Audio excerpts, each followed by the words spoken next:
nu mai vine, că mă doare într-o parte și mi-a greu de înălțime.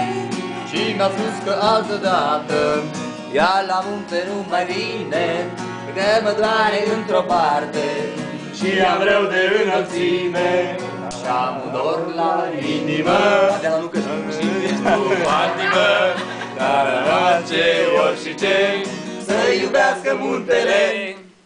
Când a plecat către... Mâine dimineață. Când a plecat către casă, o altă belea, măi frate, a pierdut și trenul în gară, fiindcă avea rucsac și sparte.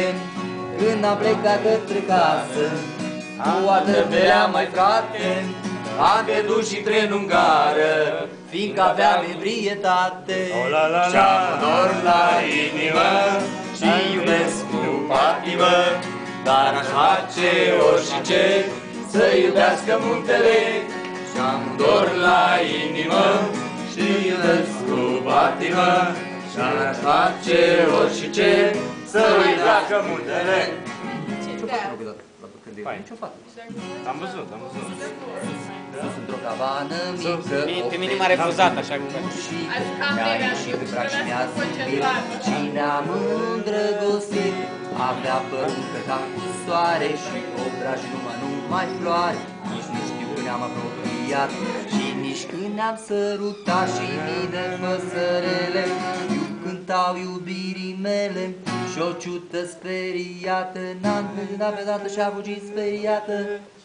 Licurici cu mine pe linare, ne conduc din nou pe cărare, la cabana unde ne aștepta pe noi doi dragostea. Sus într-o cabană mică mi-am găsit o nevăstică, ochii mari, gurița mică, la mijlocul subțirii. Și așa dintr-o nimică mi-am găsit o nevăstică. Sus într-o cabană mică.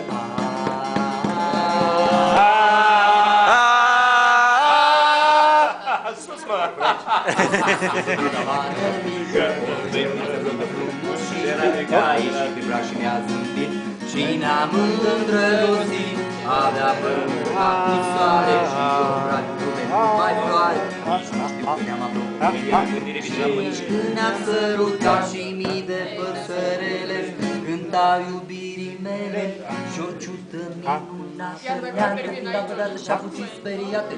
Nici când pe linare, în noapte pe cărare, la cabana unde ne-a așteptat pe noi doi dragostea.